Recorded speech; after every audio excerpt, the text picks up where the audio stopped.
अरविंद केजरीवाल की जमानत पर कुछ ही देर में फैसला आने की उम्मीद है। कोर्ट ने ईडी से कई सवाल पूछे हैं। कोर्ट ने कहा है कि केजरीवाल एक चुने हुए मुख्यमंत्री हैं, दिल्ली का चुनाव सामने है, यह असाधारण स्थिति है, प्रचार करने देने में कोई हर्ज नहीं।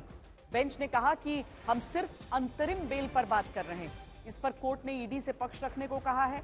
1 बजे इस पर सुनवाई होगी, यानी अब किसी भी समय कहा जा सकता है। इससे पहले कोर्ट ने ईडी के वकील से कहा कि वो अपनी दलीलें खत्म करें।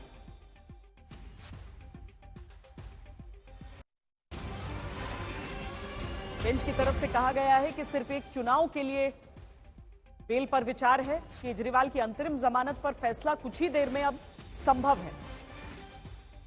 ईडी की ओर से चिंता भी जाहिर की जा रही है कि और भी ऐसे मामले हैं, और भी नेता हैं जो चुनाव के समय जेल में हैं, क्या उन सब पर असर पड़ेगा। सुप्रीम कोर्ट की टिप्पणी है कि यह असाधारण परिस्थिति है। हमारे साथ मुनीश पांडे और संजय शर्मा जुड़े हुए हैं। संजय, क्या दलीलें दोनों पक्षों की खत्म हो चुकी हैं? क्या केवल अब फैसले का ही इंतजार है? जी हाँ, सुनवाई पूरी हो गई है। दोपहर 2 बजे यानी भोजनावकाश के बाद ये कहा गया है कि सुप्रीम कोर्ट ने कहा है कि सुनवाई करेंगे, यानी अंतरिम जमानत पर आज ही आदेश जारी किया जाएगा। हालांकि दलीलें पूरी नहीं हो पाई हैं, तो वो दलीलें भी चल रही हैं, लेकिन भोजनावकाश हो गया है।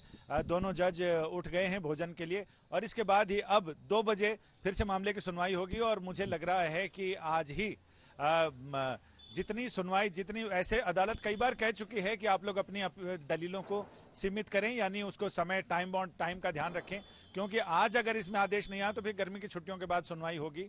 तो ऐसे में उम्मीद की जा रही है कि 2 बजे के बाद थोड़ी सुनवाई जो रह गई है वो दलीलें रहेंगी। अधिकतर चीजों पर बातें हो चुकी हैं। तो अभी जाते जाते ईडी का ये कहना था कि अरविंद केजरीवाल को जमानत पर, अंतरिम जमानत पर रिहा करना उचित नहीं है। चुनाव का समय है, बहुत सारे लोग उनके घर पर आएंगे मिलने के लिए। पॉलिसी को लेकर कि पॉलिसी डिसीजन लेना है, इस पे आम जनता को रोका नहीं जा सकता है। वो अरविंद केजरीवाल से मिलेंगे और उस समय वो क्या कहते हैं और किस तरह से दुरुपयोग होता है इस सुविधा का, तो ये कहा नहीं जा सकता है। और साथ ही ये भी ईडी ने कहा है कि वो बिना पोर्टफोलियो के मंत्री हैं। बिना पोर्टफोलियो के मंत्री होना सबसे ज्यादा खतरनाक होता है, क्योंकि जब मंत्री पोर्टफोलियो के साथ होता है तो उसके साथ जिम्मेदारियों का एक निश्चित दायरा होता है, लेकिन जब बिना पोर्टफोलियो के मुख्यमंत्री होता है तो उन्होंने कहा कि आप कहीं भी बताएं कि जहां मुख्यमंत्री बिना पोर्टफोलियो के हो। लेकिन दिल्ली इकलौता ऐसा केंद्र शासित प्रदेश है जहां का मुख्यमंत्री बिना पोर्टफोलियो के है, बिना किसी जिम्मेदारी के है। तो ऐसे में उनको जमानत नहीं दी जानी चाहिए, क्योंकि पोर्टफोलियो वाले को तो पोर्टफोलियो तक सीमित रखा जा सकता है, लेकिन जिसके पास कुछ है ही नहीं उसको कहां से सीमित रखा जाएगा और सीमा कहां तक जाएगी। तो ये सारी चीजों पर बात हुई है। अब कोर्ट ने ये कहा, मुझे लग रहा है कि जब भोजनावकाश के बाद जब फिर से सुनवाई शुरू होगी तो मुझे लग रहा है आधा पौना घंटे में सारी चीजें नक्की हो जाएंगी। और उसके बाद फिर आज ही शाम 4 बजे से पहले ही मुझे उम्मीद लग रही है कि फैसला आ जाएगा, सुप्रीम कोर्ट का आदेश आ जाएगा अंतरिम जमानत पर। यानी एक तरफ तीसरे चरण की वोटिंग का काम पूरा होगा और संभव है कि सुप्रीम कोर्ट से कोई ऐसा निर्णय आए जो न केवल दिल्ली बल्कि बाकी राज्यों को भी प्रभावित करे। मुनीश, जिस तरीके से ईडी की गिरफ्त में हमने इससे पहले भी चर्चा की कि हेमंत सोरेन है, चाहे फिर बंगाल के कुछ ऐसे मंत्री हैं, तो हम कुल मिलाकर यहां पर कैसी स्थिति देख रहे हैं? ईडी किस तरह की दलीलें दे रहा है, जिसके ऊपर हालांकि सुप्रीम कोर्ट ने भी कह दिया है कि देखिए हमें भी मालूम है जो आप अपनी तरफ से कह रहे हैं कि इतने महीनों तक उन्होंने कोऑपरेट नहीं किया, वो नहीं आए पेशी के लिए, लेकिन इस समय सुप्रीम कोर्ट की टिप्पणियों से काफी हद तक साफ हो रहा है कि क्या हो सकता है। जी बिल्कुल, सुप्रीम कोर्ट ने साफ शब्दों में कहा है कि हम 2 बजे इस मामले की सुनवाई करेंगे और आप इंटरिम बेल के लिए तैयार रहिए, ऐसा सुप्रीम कोर्ट ने कहा हुआ है। 2 बजे सुनवाई होगी, लेकिन जो दलीलें दी हैं ईडी की तरफ से तुषार मेहता ने, उसमें उन्होंने साफ तौर पे कहा है कि लाखों लोग जेल में इस वक्त बंद हैं।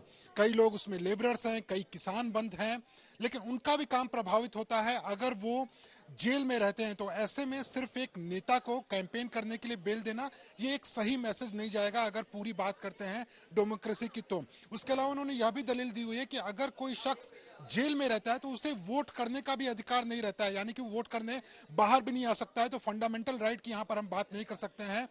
भले से सुप्रीम कोर्ट यह कह रहा हो कि ये कंडीशनल होगा, अगर इंटरिम बेल दी भी जाती है तो अंतरिम जमानत दी भी जाती है, वो कोई कार्य नहीं कर सकते, ऑफिशियल कार्य नहीं कर सकते, कोई काम में रुकावट नहीं आ सकती है जो एज ए सीएम वो काम करना चाह रहे हैं। तो इन सभी दलीलों को तो बोला गया है सुप्रीम कोर्ट की तरफ से, जो कि एक तरह से शर्तें भी मानी जा सकती हैं। लेकिन ईडी का अभी भी पूरी तरह से यही कोशिश है कि किसी भी तरह से इस बेल को रोका जाए।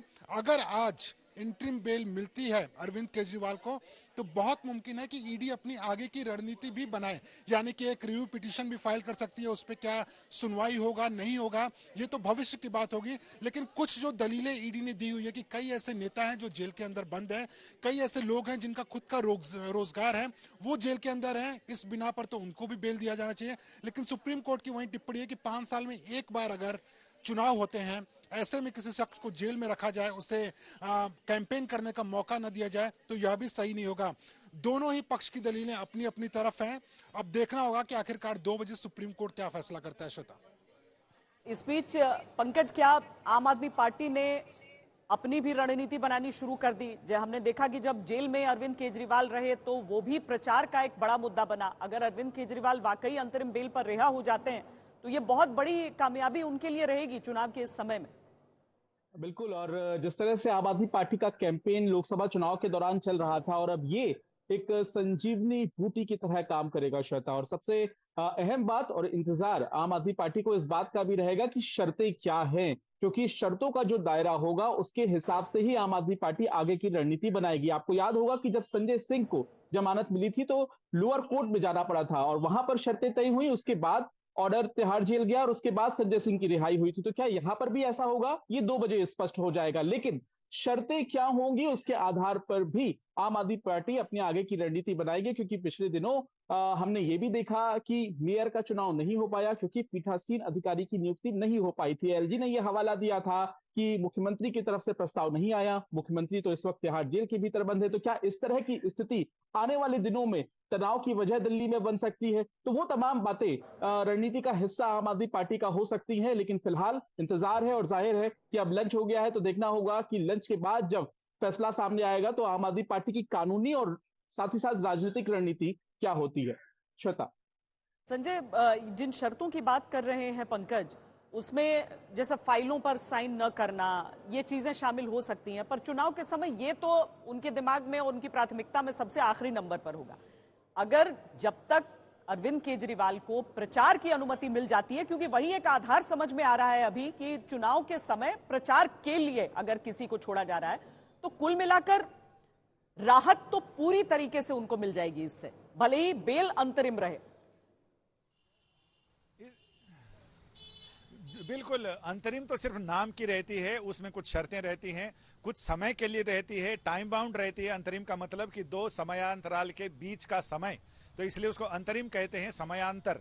तो इसमें यह भी है कि अभिषेक मनु सिंघवी ने कहा कि जैसे चंद्रबाबू नायडू को मीडिया को कोई इंटरव्यू ना देने की शर्त पर अंतरिम जमानत मिली थी, ऐसा ही इसमें भी किया जा सकता है।